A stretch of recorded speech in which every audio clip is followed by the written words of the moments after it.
Bonjour, nous abordons aujourd'hui l'étude d'une parabole, le grain qui pousse tout seul.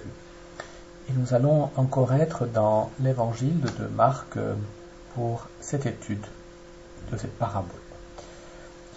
Puis nous allons, dans le cadre de cette leçon, approfondir également le genre littéraire, parabole. La dernière fois, nous sommes penchés plus sur le miracle, la controverse, et aujourd'hui, ce sera un peu plus largement sur la parabole. Bien. Comme nous l'avons déjà vu en début de cours, le chapitre des paraboles de Marc se trouve au chapitre 4. Et c'est dans ce chapitre 4 que Jésus livre son premier discours en parabole. Et donc c'est une des paraboles de ce chapitre que nous allons étudier aujourd'hui. Voilà. Le passage que l'on va étudier est un passage propre à Marc, les versets 26 à 29, le grain qui pousse tout seul. Et puis nous étudierons également les versets 33 à 34, qui sont un sommaire qui vient clore ce chapitre 4 consacré aux paraboles. Notre passage se trouve dans une section qui va, si je vais ce plan-là, je vous l'envoie également. C'est un plan de l'évangile de Marc. Et nous sommes ici de 3:20 à 5:43 dans une partie où Jésus enseigne, se révèle par des signes, par des miracles, par des controverses et par des paraboles. Et cette section va aboutir à une incompréhension, début chapitre 6, 1 à 5a, l'incompréhension des siens de ses proches, qui ne comprennent pas, qui pensent qu'il a perdu à quelque part la raison. Alors, cela doit s'introduire dans le cadre du plan de cet évangile de Marc que vous avez sous les yeux ici. Je vous rappelle ce document, le plan général, un peu géographique, avec le ministère en Galilée, monté à Jérusalem, passion et résurrection. Mais on peut aussi étudier ça un peu de manière différemment, où nous serions toujours en Galilée dans une première partie, de 1:1 à 8:30, et on aurait l'épiphanie de Jésus comme Messie, l'épiphanie de Jésus, Messie. Et si vous voulez, dans cette première partie, nous aurions 3 séquences. La première séquence, l'incompréhension des pharisiens. Chaque séquence est construite un peu de la même manière. Un sommaire de l'activité de Jésus. Ensuite, la vocation, la question de l'appel. Une partie d'enseignement et de révélation de Jésus. Et une première incompréhension, celle des pharisiens, c'est-à-dire celle des opposants de Jésus. 1:14 à 3:6. Dans une deuxième partie de 3:7 à 6:5, qui est celle qui nous concerne, nous avons à nouveau un sommaire d'activité de Jésus, 3:7 à 12, l'institution des disciples, donc on est dans la vocation, enseignement et révélation, 3:20 à 5:43, incompréhension des siens, de ses proches. Troisième séquence, qui va le sommaire d'activité de Jésus, la mission des disciples, vocation suite de Jésus, ainsi de suite, enseignement et révélation, et là, incompréhension des disciples, et nous arrivons à une impasse. Et si vous voulez, l'impasse est là, et il y a comme une conclusion cette première partie, l'épiphanie du Messie, avec un premier miracle d'illumination, des chapitres 8, 22 à 26, l'aveugle qui retrouve la vue, si vous voulez, cette vue que l'aveugle retrouve, c'est une illumination pour le lecteur et c'est aussi une illumination pour les disciples, puisque Pierre, juste après ce miracle, va confesser que Jésus est le Messie. Donc vous voyez, il y a une incompréhension qui devient toujours plus profonde, et tout d'un coup, il y a ce miracle d'illumination, et Pierre arrive à la lumière. Deuxième partie de cet évangile de Marc, l'épiphanie de Jésus, Messie, souffrant et Fils de l'homme. Nous sommes en chemin, 8:31 à 10:52. Vous avez à nouveau 3 séquences qui sont scandés par les 3 annonces de la Passion. Première annonce de la Passion, incompréhension des disciples. Première catéchèse, suivre Jésus. Deuxième séquence, deuxième annonce de la Passion, incompréhension des disciples, catéchèse, suivre Jésus. Elles sont rythmées de la même manière. Troisième annonce de la Passion, incompréhension des disciples, catéchèse sur comment suivre Jésus. Et là, voyez, on voit à nouveau que les disciples ne comprennent à chaque fois pas la Passion, ce Messie souffrant. Ils ne comprennent pas d'abord le Messie, mais ils ne comprennent pas le Messie souffrant. Et nous allons avoir un deuxième miracle d'illumination.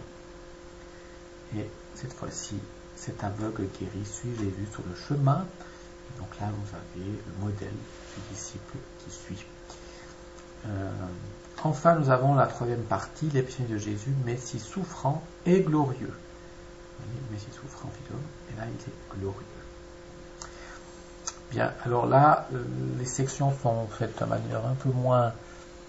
À Jérusalem, la Passion est un peu moins typique, mais nous avons l'entrée triomphale de Jésus, son enseignement, son discours, son discours eschatologique, puis ensuite le mystère pascal, l'onction de Béthanie, et Gethsémani, la Passion et la résurrection, et enfin l'appendice post-martien. Enfin bref, petit retour sur l'évangile de Marc sur ce plan, qui est très bien structuré dans ces 2 premières parties. Et ici, c'est assez éclairant de voir cela. Donc, nous sommes ici dans une section où Jésus se révèle et on va aboutir donc à une incompréhension des siens. Bien. Nous pouvons voir dans ce chapitre qu'il y a une inclusion. Le chapitre 4 forme une inclusion. 4, 1 et 2 forment une inclusion avec les versets 33 à 34. Ici, 3 trop. Non. Au verset 1, Jésus se mit de nouveau à enseigner au bord de la mer de Galilée. Une foule très nombreuse se rassemble auprès de lui, si bien qu'il monta dans une barque où il s'assit. Il était sur la mer, toute la foule était près de la mer sur le rivage. Puis au verset 33 et 34, Jésus leur annonçait la parole, dans la mesure où ils étaient capables d'entendre. Il ne leur disait rien. Donc on a ce terme parabole qui revient en 2 endroits. Il en fait beaucoup de choses en parabole au verset 2. Il ne leur disait rien sans parabole au verset 33 et 34. Nous avons ici une inclusion autour de ces paraboles.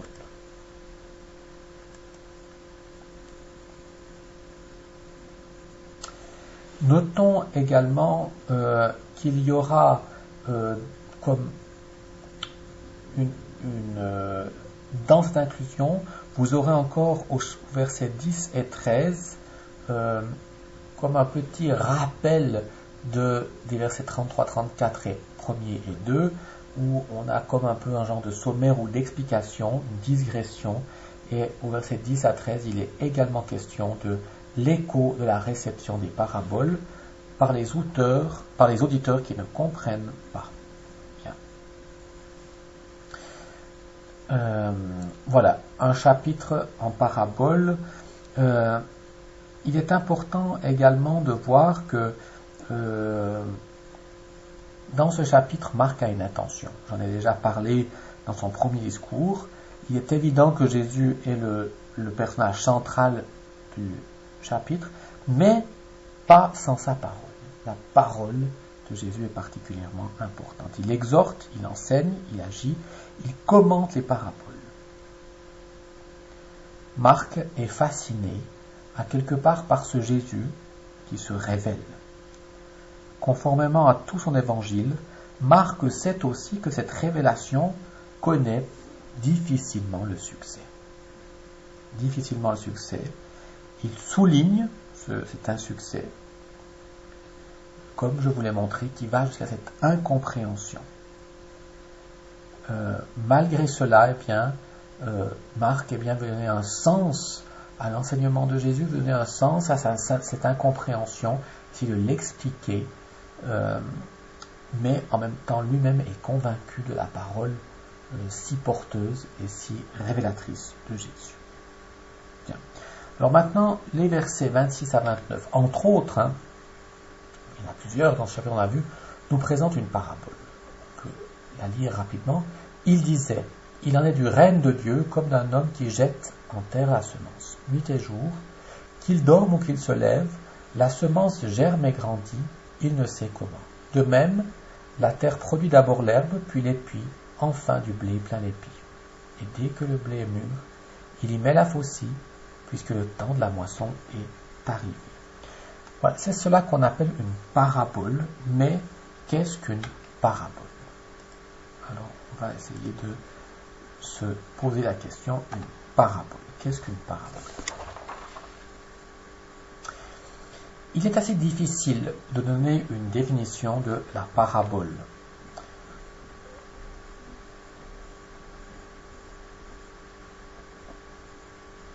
Ce qui est clair, c'est qu'elle était d'un usage courant à l'époque de Jésus, et que Jésus se rattache ainsi à une tradition fort longue. L'auditoire de Jésus était habitué à écouter des paraboles. Alors on peut ainsi évoquer les antécédents de l'Ancien Testament. Le passage le plus célèbre se trouve en 2 Samuel 12, 1 à 7. 2 Samuel 12, 1 à 7. C'est la parabole que Nathan raconte à David après qu'il ait fait mourir Uri. Et le prophète vient raconter à David cette parabole pour lui faire comprendre qu'il a mal agi, en convoitant la femme et en le faisant mourir pour se l'approprier. Antécédent de l'Ancien Testament. Le mot parabole maintenant vient du mot hébreu machal. Machal qui signifie parole imagée. Une parole imagée. Le machal, eh bien, c'est une parole juste, une sentence bien frappée, qui établit un rapprochement astucieux entre deux situations. Le machal, parole imagée, eh bien, désigne un terme générique qui désigne de nombreuses choses. Ainsi, par exemple, voici 2 petits exemples de machal. Les pères ont mangé du raisin vert et les dents des fils ont été agacées. Ézéchiel 18. Les pères ont mangé du raisin vert et les dents des fils ont été agacées. Qui dissimule sa haine parle hypocritement. Qui propage la calomnie est un fou. Proverbe 10, 18. Qui dissimule sa haine parle hypocritement. Qui propage la calomnie est un fou. Donc vous voyez, ça ce sont des machals. Une bonne parole. Une sentence bien frappée. Et de ce terme va dériver la parabole. La parabole est une parole bien frappée, une bonne sentence. En gros. Mais c'est générique, c'est très large. Le machal regroupe une variété de formes littéraires dont le point commun est d'exprimer une vérité au travers d'une image. Donc exprimer, vous voyez, le machal exprime une vérité au travers d'une image. Et souvent, eh bien, on voit qu'il y a un style rythmé, un style un peu de type poétique. Donc la parole, elle est rythmée, elle est bien prononcée. Et la parabole rabbinique vient sans doute s'inspirer de ce machal. Alors la parabole rabbinique, si on veut, c'est vraiment l'ancêtre des paraboles du Nouveau Testament, la parabole rabbinique. À l'époque de Jésus, l'usage de la parabole rabbinique était courant. On en a dénombré environ 2000 paraboles rabbiniques. Alors, je vous donne un exemple maintenant. La parabole d'un roi qui envoya son fils à un festin et il lui fit cette recommandation. Ne mange ni ne bois qu'il ne t'est nécessaire. afin que tu puisses rentrer sans reproche à la maison. Mais il mangea et but plus que le nécessaire. Il vomit et inonda ses voisins. Ils le prirent par les mains et par les pieds et le jetèrent hors du palais. Pareillement, le Saint dit à Israël, je vais vous introduire dans une terre bonne et large, dans une terre ruisselant de lait et de miel, afin que vous mangiez de ses fruits.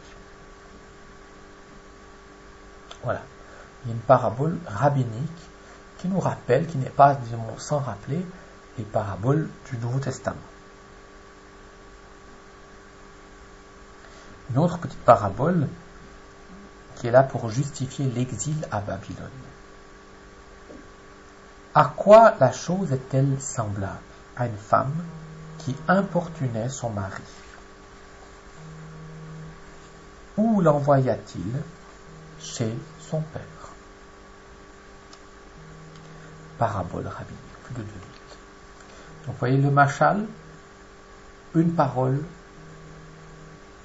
une bonne sentence, une bonne parole, qui joue avec l'image. La parabole rabbinique, et finalement, nous arrivons à la parabole évangélique.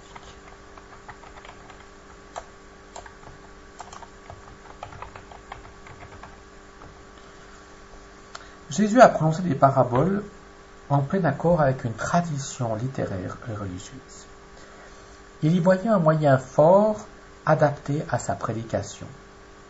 Réfléchissons quelques instants aux principales caractéristiques d'une parabole.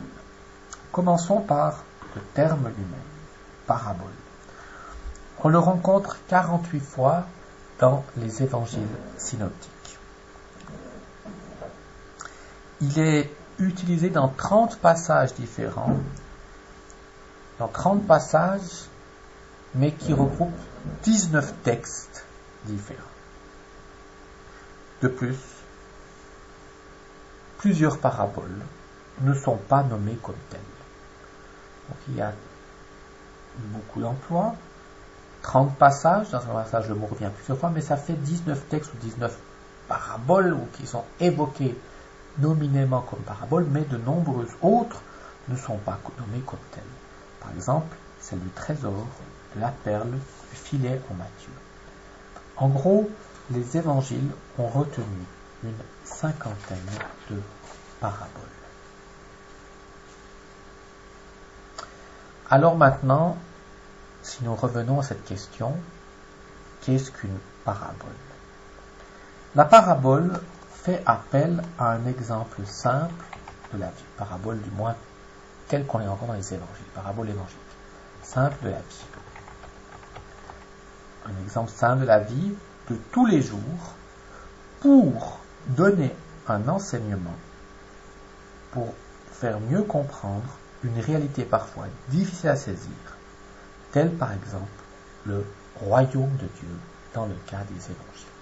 Donc un exemple de la vie, le langage familier, par exemple de la vie, le monde des bergers, des brebis, de l'agriculture, des noces, des fêtes, voilà.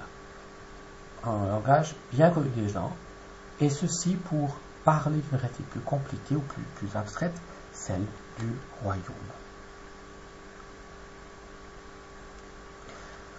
En un mot, on peut dire que d'après les évangiles, si c'est un peu cette expression de Marc, mais l'idée qui ressort, c'est que Jésus parle en parabole pour être mieux compris de tous.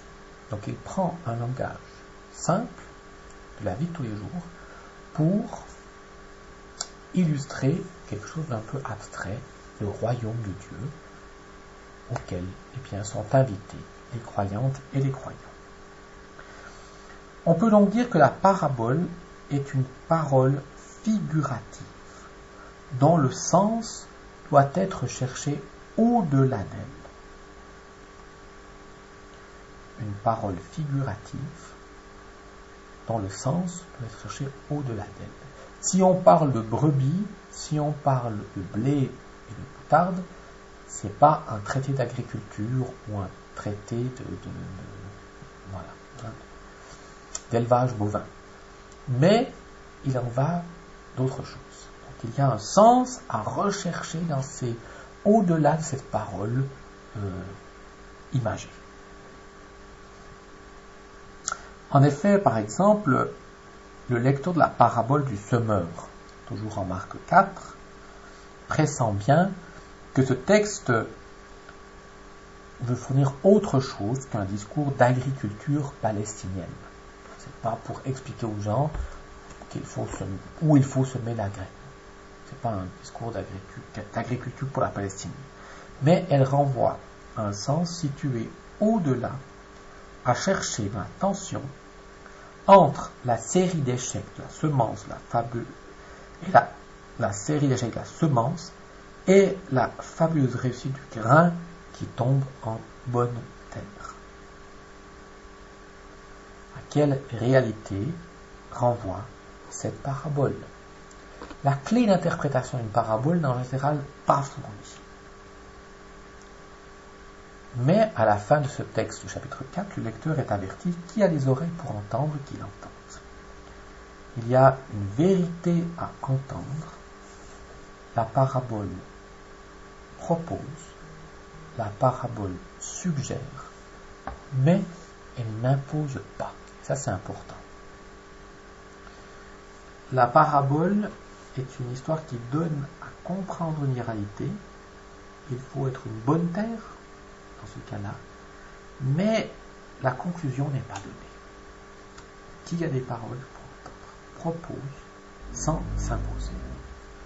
La parabole exprime sans moraliser. Elle essaye d'éclairer sans blesser. Ce sont des points importants. Elle exprime sans moraliser. Elle explique sans blesser. Et c'est pour cela que, en général, les paraboles ne sont pas interprétées. Les interprétations sont plutôt à voir comme des catéchèses de la communauté primitive qui vient catéchiser. Et dans le sens premier, une parabole ne s'interprète pas.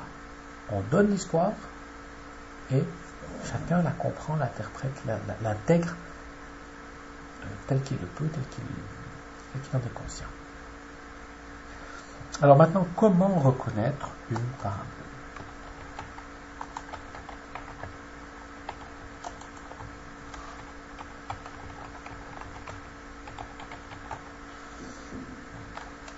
Alors, il est parfois très simple, parce que dans certains cas, il est écrit « Il leur proposa une autre parabole » où Jésus enseignait en parabole. Ça, c'est simple. Parfois, les paraboles sont introduites par une formule du type « À quoi allons-nous comparer le royaume de Dieu ?» ou « À quoi vais-je comparer les hommes de cette génération ?» Des formules interrogatives qui sont un décalque des formules rabbiniques. Matthieu, lui, a une formule stéréotypée. Il aime dire « Le royaume des cieux est comparable ».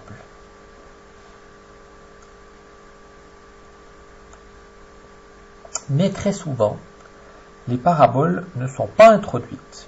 Comment statut, ceci notamment chez Luc. Un homme a planté une vigne, ou un homme avait 2 fils. Et les passages comme ça sont assez, donc il n'y a pas forcément toujours une indication très claire. Toutefois, certains critères formels nous permettent de repérer une parabole.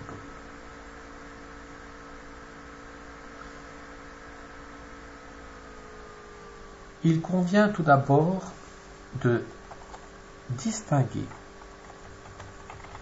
la parabole de l'allégorie. Et pour ce faire, donc la parabole est une comparaison. Je vous donne un exemple. Mon cœur se mit à palpiter comme palpitent les arbres de la forêt sous le vent.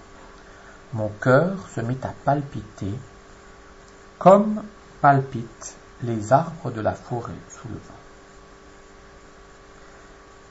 La parabole est une comparaison, mais développée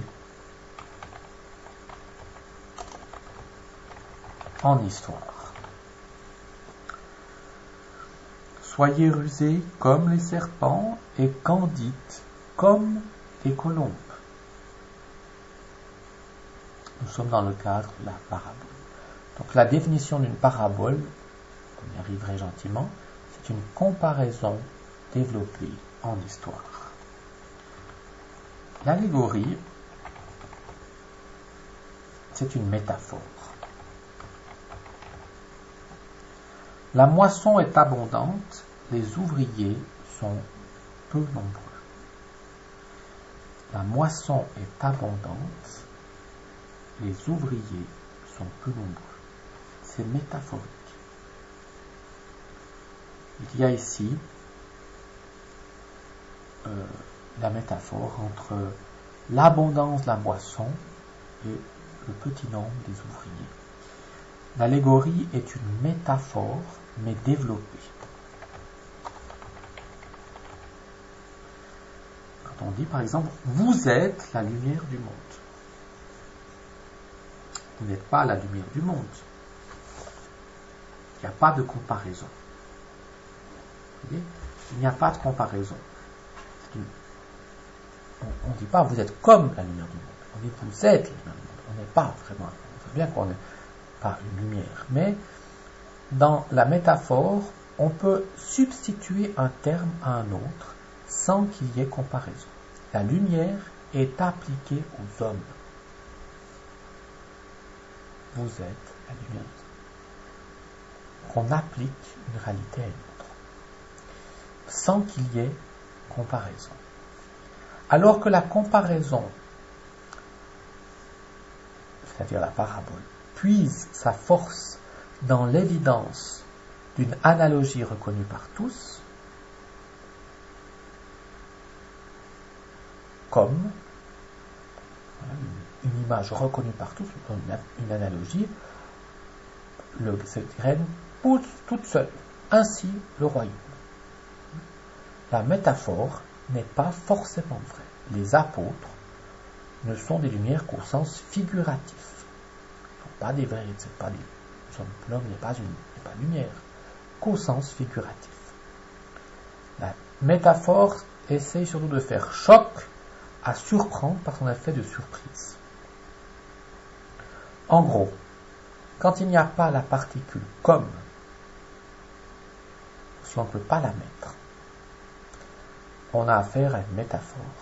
Si elle est présente, on a affaire à une comparaison et donc à une parabole. Voilà. La parabole est vraiment la comparaison. L'analogie est une métaphore. Alors vous pouvez regarder que par exemple, nous avons en Jean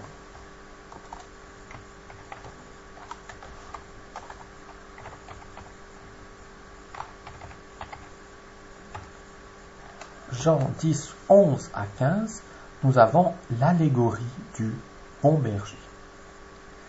Et par exemple, c'est une allégorie.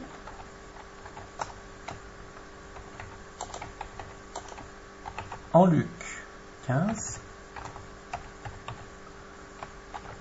vous avez la parabole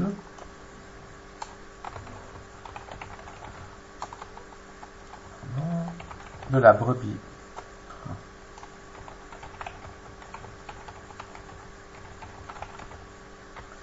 La parabole de la brebis retrouvée. Vous pouvez les lire et vous verrez la différence. De fait, Jean n'a pas de parabole. Les paraboles ne se retrouvent que dans les évangiles synoptiques. Chez Jean, nous avons des allégories. Uniquement des allégories. Les différents détails d'une parabole concourent à un seul enseignement. Quand on parle, toute l'image qui est développée concourt à un seul enseignement. Dans l'allégorie, chaque trait a sa signification. Ainsi, dans la vraie vigne, le père est le vigneron, les disciples sont les sarments. Chaque élément a un sens en soi. Dans la parabole, toute l'image qui est développée, l'image des brebis, l'image de l'agriculture, eh bien, chaque élément n'a pas un sens en soi, mais l'ensemble de l'histoire délivre un enseignement sur le royaume ou sur notre réalité. En ce sens, l'allégorie est plus sophistiquée que la parabole, parce que chaque détail a par lui-même un sens caché qui doit être découvert. Le vigneron est le père, le fils, eh bien, fils, pour certains, les employés peuvent représenter les prophètes, ainsi de suite. Il faut retrouver le sens de chaque élément. Les pères de l'Église ont largement eu recours à l'allégorie. Et ils en ont même fait une méthode d'analyse biblique. Chaque mot a un autre sens, un sens caché, spirituel. Et l'idée sous-jacente, eh bien, c'est que les pères avaient hérité cette pratique des premiers chrétiens, des évangélistes eux-mêmes.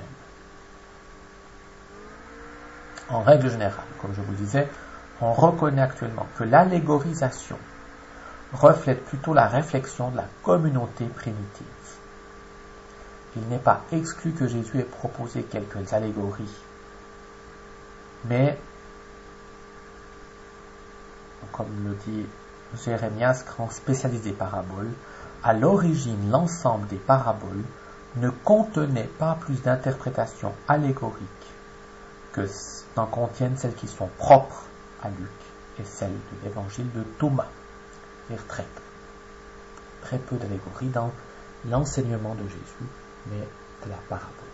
L'allégorie va se développer et devenir ainsi une méthode de lecture de la Bible où finalement chaque mot a un sens à découvrir, un sens allégorique caché. Bien. Si maintenant nous essayons de revenir brièvement à la parabole du chapitre 4. Le verset 26. L'impression générale qui se dégage du tableau parabolique est celle-ci. Entre deux actions rapidement évoquées, il en est du royaume comme d'un homme qui jette la semence en terre, et puis la moisson qui va suivre. La parabole déploie une double durée parallèle, celle de l'inexorable croissance de la semence et celle de la vie habituelle du paysan, sans lien et influence réciproque. On jette en terre. Puis voyez, ensuite, on va nous parler de cette vie. Le paysan va dormir, va faire sa vie, va vivre le jour. La semence aussi va avoir sa vie parallèle, qui n'ont pas d'influence réciproque. Une formule nous permet de savoir ici qu'on a à faire une parabole. Il en est du règne ou du royaume de Dieu. Un homme qui jette en terre la semence. Dans ces paroles rabbiniques, le roi ou l'homme désigne en général Dieu. Mais il faut éviter d'y lire une application trop rapide. Comme je vous le disais, la parabole, il ne s'agit pas maintenant de vouloir dire à quoi correspond chaque élément. Il faut lire la parabole et l'interpréter, lui donner son sens à la fin, seulement quand nous l'aurons totalement lu. Contemplant d'abord ces images. Les versets 27 et 28. Le temps de l'activité y sont décrits de manière orientale. On commence par dormir nuit et jour, puisque la journée commence le soir dans cet orient. Les versets insistent avec complaisance sur l'autonomie des deux devenirs, sur l'indépendance du champ par rapport au paysan. Qu'il dorme ou qu'il se lève, quoi que fasse le paysan, la semence germe et grandit. Il ne sait comment. Forme les verbes au présent pour souligner la durée.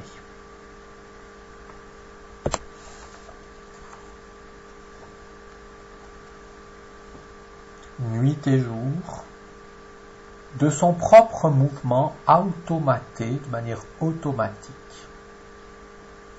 qu'on traduit par d'elle-même. On peut comprendre ici qu'automatiquement, sans cause décelable, ou sans activité de l'homme, la semence a reçu le pouvoir de grandir. Regardez dans la Genèse, chapitre 1, verset 11. La semence a reçu le pouvoir de grandir de Dieu, bien sûr. Sans aide ni souci, sans contrôle d'un homme qui serait maître de sa vie ou de sa croissance. Elle devient un épi automaté d'elle-même. Ce terme automaté nous oriente vers le caractère merveilleux, miraculeux de la fécondité de la nature, prodige relevant de la puissance de Dieu, une puissance qui pourtant travaille de manière harmonieuse et ordonnée. Verset 29. Et dès que le blé est mûr, il y met la faucille, puisque le temps de la moisson est arrivé. Une fois le fruit présent, la faucille entre en action. La moisson est là. La formulation de ce verset repose à la fois sur l'observation de la récolte palestinienne, voilà, et sur l'initiation au mystère qui est recherché. D'où l'usage de la situation implicite de Joël 4.13. Joël 4.13. Lancez la faucille, la moisson est mûre. Venez fouler le pressoir et comble. Une situation qui nous oriente vers le jour du Seigneur, jour eschatologique, jour de terreur pour les pécheurs, mais de libération pour les justes. La semence est lancée, viendra le jour de la moisson, le jour du Seigneur viendra. La parole est donnée aux hommes, à eux de savoir la lire, l'interpréter, la comprendre. Ils ont cette liberté, automatiquement, tout va pousser d'eux-mêmes, mais viendra le jour de la moisson. Regardons rapidement les versets 33 et 34. Ces versets marquent la conclusion du chapitre des paraboles en entier. La part rédactionnelle de Marc y est importante.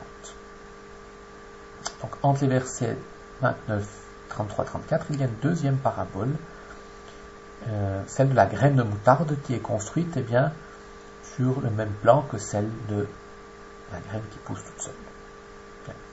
Verset 33, 34, je vous dis, il y a la marque rédactionnelle de Marc qui est présente.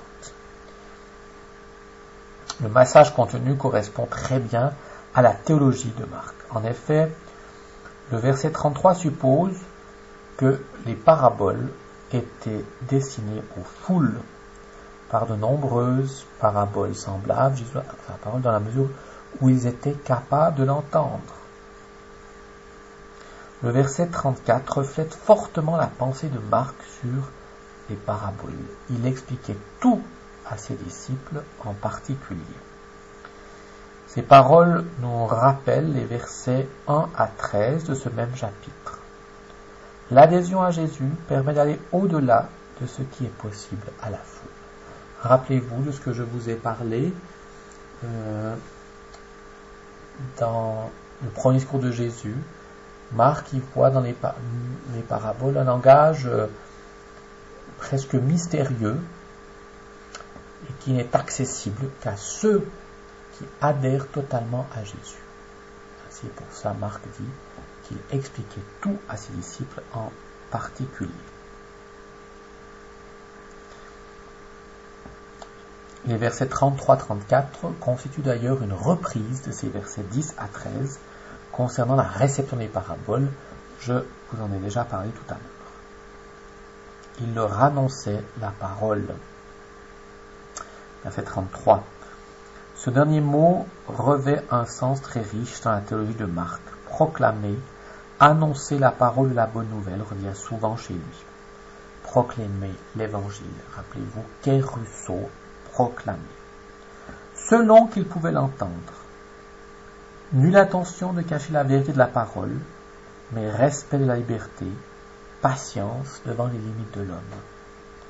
Enfin, verset 34. nous introduit aux deux temps dans tout le processus d'une prédication en parabole. Il est un temps pour proposer des paraboles à tous. L'offre est universelle. Mais, afin qu'il y ait respect des consciences, l'offre se fait par le clair-obscur parabolique. Il ne leur parlait pas sans parabole. Vous voyez, très proche de ce qui explique pourquoi Jésus n'est pas compris. Parce qu'il parlait aux foules en parabole uniquement. Mais il y a aussi un temps pour s'approprier les paraboles. Jésus ne favorise et n'initie à la richesse de ce second temps que si le disciple s'interroge. Verset 13. Que si le disciple demande, que si le disciple s'interroge, que si le disciple adhère totalement à Jésus. C'est ce comportement d'interrogation qui le constitue comme disciple, cette adhésion qui pour Jésus est plus que nécessaire. Donc, parole ouverte à tous, mais d'une manière quelque peu mystérieuse, et ensuite, eh bien, seuls ceux qui se décident inconditionnellement pour Jésus peuvent les comprendre. Nous sommes un peu dans la théologie de Marc, encore une fois. Voilà, je vous souhaite une bonne fin de journée. La semaine prochaine, jeudi saint, il n'y aura pas de cours en faculté de théologie. Puis dans 2 semaines, eh bien, ce sera les vacances de Pâques, et donc nous nous retrouverons la semaine d'après, courant avril. Bonne montée vers Pâques, bonne fin de journée, à bientôt.